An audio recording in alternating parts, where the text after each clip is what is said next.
Pokemon. An innocent game full of cute creatures and fun stories. Or is it?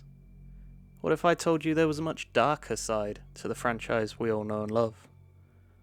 Hello and welcome. My name's Sean, and in this series, we're going to be looking at some of the strangest creatures to exist in the Pokemon universe. The ghost types.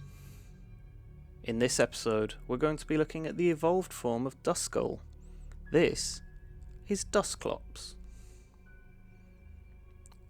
As always, here's the stats. Duskclops is a pure ghost type Pokemon introduced in Generation 3. It's number 356 in the Pokédex, has a height of 1.6 meters and a weight of 30 kilograms. It is the evolved form of Duskull, which it turns into at level 37. Duskull is a grey Pokemon with a roundish body. It has a solitary red eye and 3 protruding parts on its face, which resemble its teeth. Duskclops is very similar in design to a mummy, which is an embalmed corpse, typically seen in ancient Egyptian culture, but generally found all over the world.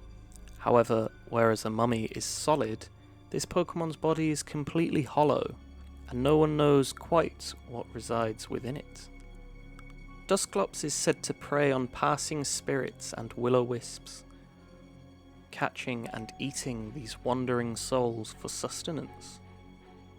Duskclops' first anime appearance was in the 6th Pokemon movie, Jirachi Wishmaker. In this movie, a Duskclops was seen to be used by a character named Butler. Towards the end of the movie, it even hypnotized Jirachi and caused it to open its Eye of Truth. A Duskclops was also seen under the ownership of Timmy Grimm, being the Duskull that he once had as a child. Other appearances show this Pokemon living alongside other ghost types in Spooky House. Duskclops is known as the beckon Pokemon, and is said to be able to absorb anything into its hollow body. It is said that the inside of this Pokemon's body is like a black hole, and once inside you can never return. It beckons people towards it with a single hand, much like Haunter, although unlike Haunter, this Pokemon appears to have very strong psychic abilities. It's stated in Pokédex entries that Duskclops moves its arms in a macabre manner to hypnotize its prey. Hypnosis is a theme often seen in Pokemon, and practiced in many cultures all across the world, even to this day. While it is often practiced for medical reasons, in the Pokemon universe it seems to have far more sinister connotations. Much like in horror movies and fiction, hypnosis is seen as something used to control an unwilling victim. And that is exactly what Duskclops does. It is apparently believed that within Duskclops' body there is a spectral ball of fire.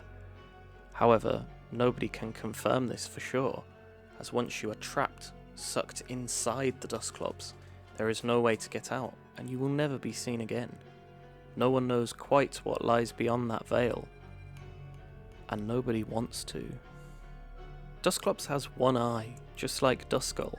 However, the second part of its name implies heavily that it was inspired by the legend of the Cyclops. The Cyclops were fearsome beings in Greek mythology, with unimaginable and incredible strength.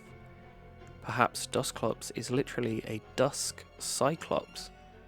However, instead of incredible physical strength, it has incredible supernatural abilities. Duskclops may also be inspired by an ancient Japanese legend, the Hitotsumi Kozo.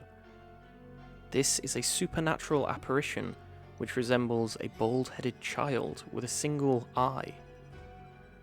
These yokai are often seen as harmless and innocent, although they do take great delight in scaring people.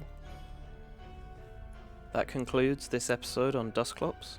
If you enjoyed, please do leave a like and subscribe. As always, don't forget to check out my social media. Thank you so much for watching this series, and until next time everyone, don't get scared.